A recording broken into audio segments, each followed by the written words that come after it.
Palengke na namin ang paboritong isda at mga gulay ni Annalyn. Oras na para iluto natin ang putahing pagsasaluhan namin mamaya. Kumukuha lang ako ng inspiration from our favorite sinigang sa miso. Kaya bibigayan ko lang siya ng ibang atake. So here's our mustasa. So ang gagawin ko, yung miso natin, miso paste natin and our sinigang powder, siyang ipangpapatimpla ko doon sa ating fish fillet. Tapos, babalutin ko nitong ating mustasa and then lahat ng gulay na napili niya, igigisa ko na lang para pinaka-garnish or on the side.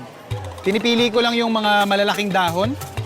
Yun yung mas madaling ipambabalot doon sa isda. What I'm preparing to do here is, yun nga, iba-blanch natin. Kasi kapag hindi nyo binlanch yung dahon, ito mapapansin ninyo, kunyari i-rolyo natin. Ayan o, malutong siya masyado, nagsasnap yung mga stem niya. Para maiwasan yun, iba-blanch lang natin siya mabilis.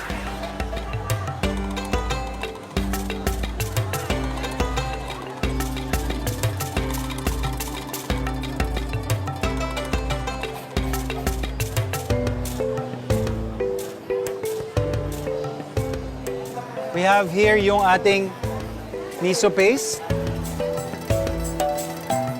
And then, yung ating tamarind powder. We're just gonna mix this together. So we have here a very thick paste. It's like clay consistency ng ating miso paste at saka ng tamarind powder or sinigang mix. Ito ngayon yung ipapalaman natin doon sa ating isda.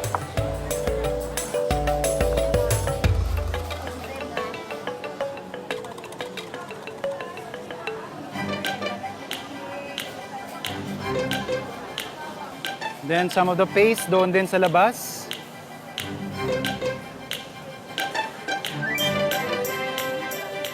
So yung ating mustasa, yun yung ipangbabalot natin.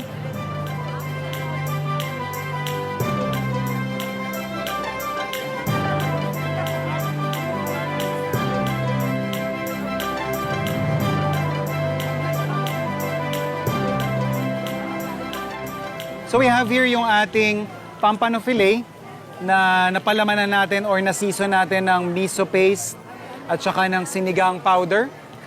Nirap natin sa blanched na mustard leaves or mustasa. So at this point, ready na ito. Yung sa pinakailalim, typically hindi kasi nagagamit tong compartment na to for anything. Talagang nagsisteam lang siya. But since we have mga fish bones, I would use that. Pati na rin yung ulo para makagawa tayo ng sarili nating kaldo. And then doon sa compartment kung saan natin ilalatag yung ating isda, lalagyan ko naman ng dahon ng saging. And yung ating isda.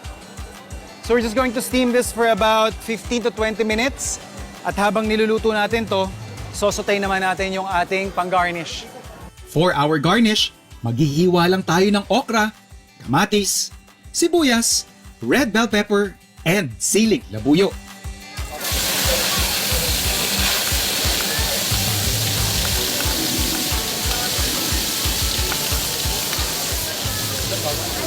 Tapos lalagyan ko lang din siya ng ating miso paste. So lagyan lang natin ng konting tubig.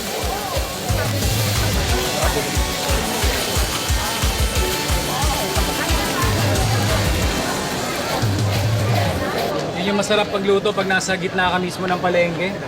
Pag may kulang ka, palista na lang muna. So titimplahan natin ng bagong isda. So this is a new dish that I'm basically exploring. I haven't tried our local miso paste for saute or as a base for my sauce. Ginagamit lang to kadalasan naman sinigang lang sa miso. Pero dahil nag-iimbento tayo ng kung anong meron dito, I came across this very interesting texture na para kang nagdurog ng itlog na pula pero hindi maalat. Pero may bahid siya ng asim na para kang kumakain ng buron, yung galing sa Pampanga or sa North.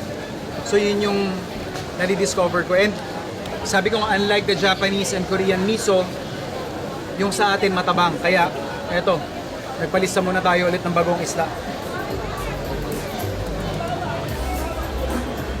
And then, ihahalo ko lang yung ating okra, bell pepper, and sili.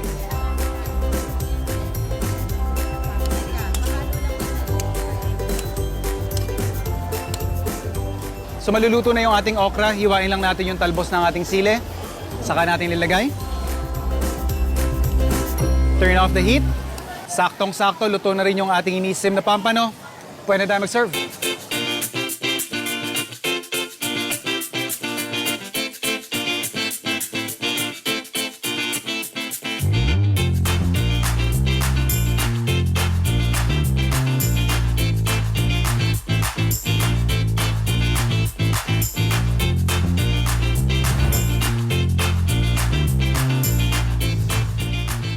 Mamaya, si Viveka, napahugot ng gusto sa mga pagkain na tikman niya sa kanyang food trip. Lasang lasang may handa na niluto ng lola mo. Nakaka-LL tsaka level up na birthday pagka may puting pasta sa handaan. Alam nyo yan. Napakasarap.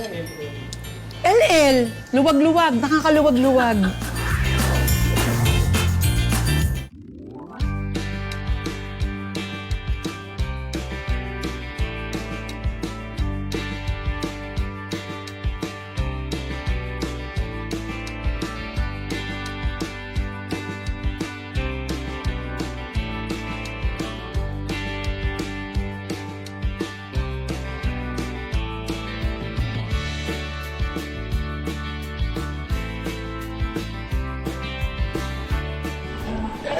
Mr. Brother. Ito na, mapicture lang.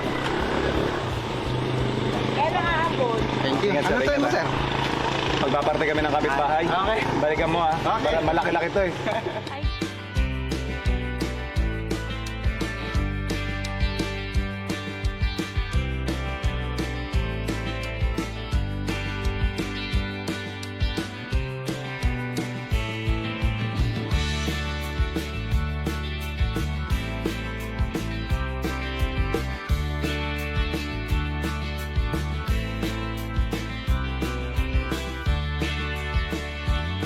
Alright.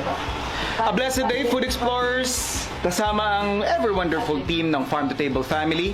Nandito kami ngayon sa bahay ni Ma'am Heidi. Hello! At mag-harvest kami sa kanyang garden.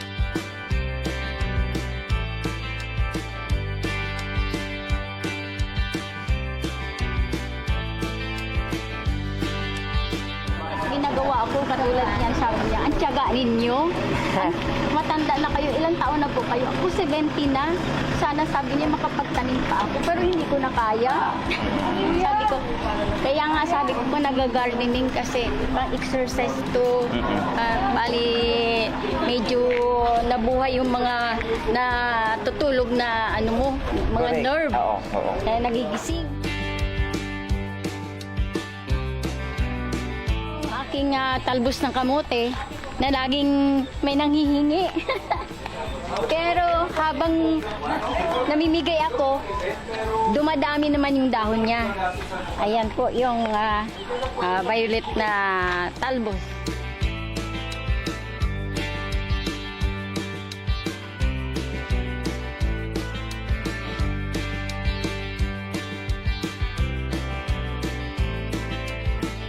Dito sa lupa na ito, ano yung tinanim natin? Ito po yung kapiraso hanggang kadyos yan. Diyan lang muna. Hanggang doon. Tinaniman namin na dati ng okra, tapos talong, yun ang unang cropping na na-harvest namin. Sunod, kamatis. Sunod po, tinaniman ko na, ayan may ano na, papaya na yan.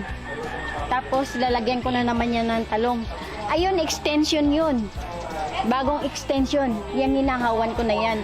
Ito hinahawan ko yan, taniman ko siya ng gabi. Ayan.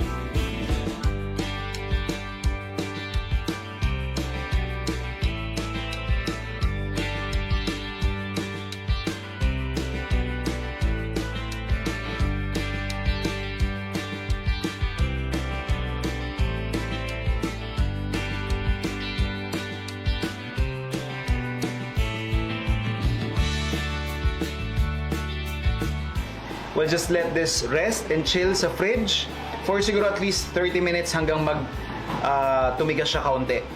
Tapos ipoporma lang natin siya. Pero for the meantime, gawin muna natin yung ating filling.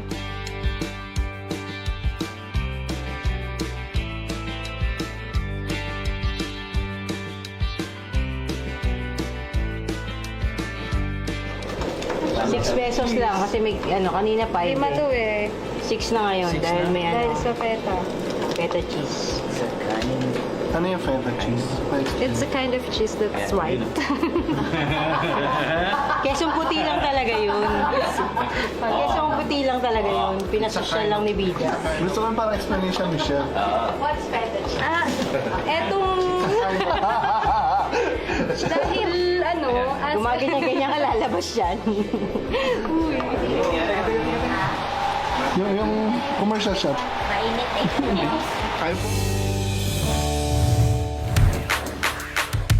Nagbabalik si Vivek Rabanes para naman sa isang all-out food trip sa isang restaurant na patok na kainan at event venue dito sa Quezon City. Coffee shop lang sana siya talaga. And then, ang laki nung area po na renovated na house po. And then, nag-convert na lang po kami through restaurant and then events po. Like mga weddings po, seminars. Usually, yung mga menu po is requested by the owners po. Food Explorers, tara, food trip tayo. Nako, eto, nakitang-kita nyo naman. Ang daming masasarap na pagkain. Hindi ko alam talaga kung anong uunahin ko, no? Itong aking nasa harapan, ito talaga yung medyo, alam mo na sobrang special. Ang tawag nila dito ay rib-eye steak. Locally yung ribeye steak po natin po. Yes po, kaya medyo affordable price po siya. Served with mashed potato, buttered vegetable, and then yung sauce po niya na mushroom gravy sauce po. Siyempre dito, kailangan mag-inarte muna tayo. Kailangan yung bakutsi-kutsilong ganyan, oo. Para maramdaman nating maya. Nakaka-LL, ganon. So, ito dapat yung medyo maliit lang ang buka ng bibig para bagay sa kain. Pero siyempre, pag nagpakatotoo tayo, ito talaga dapat yan.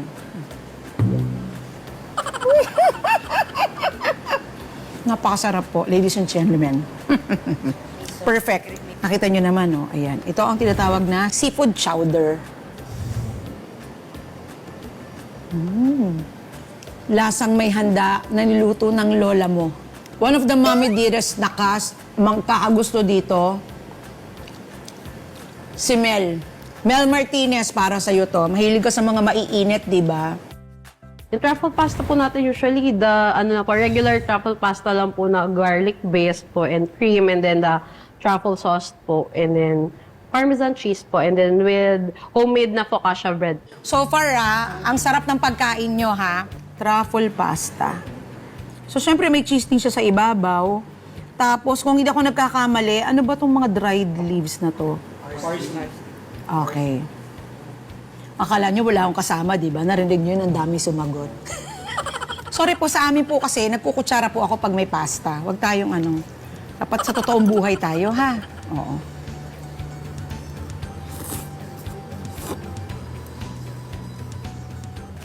Lasang birthday. Perfect. So, para maiba, ito yung mga nakaka-LL tsaka level up na birthday pagka may puting pasta sa handaan. Alam nyo yan. Since wala naman lumpiang Shanghai dito, so LL ang ating handa. Napakasarap. LL, luwag-luwag, nakakaluwag-luwag. O syempre, magsalad naman tayo. Wow, green na green. Tama kayo sa iniisip nyo. Fresh garden salad. So usually, po siya, fresh lettuce, kale, arugula, and then sweet and spicy mango vinaigrette po with fresh watermelon, mango, and then grapes, and then candied walnut, and then Parmesan cheese on top po. Sarap. Siyempre, healthy to. Dapat pagkakain ka ng mga karne, meron ka rin kakainin na gulay. Para sa mga hindi mahilig sa gulay, isang magandang, perfect dish to para sa inyo. Kasi, medyo, alam mo yun, malilito ka, tatanggapin mo yung lasa ng gulay kasi matamis eh. May tamis siya coming from the mango at saka doon sa mga fruits na ibang nakalagay. Tsaka syempre meron siyang candied walnuts. Kaya masarap. May kakamouflage na yung lasa ng gulay, in fairness. Para sa akin ng isang restaurant, ang isang kainan, pagka nakapagbigay ka ng isang magandang potahe ng salad, mahusay ang chef mo. maganda yung tawag dito, standard nung kanilang restaurant. Kasi ibig sabihin, yun ang pambalanse. Kasi hindi naman lahat ng restaurant may masarap na garden salad. Promising, ha? Up next, dahil napas-sweetness overload si Viveka, magtatago raw muna siya sa doktor niya. Another sugar for the day. Sana hindi nanonood yung endocrinologist ko, no?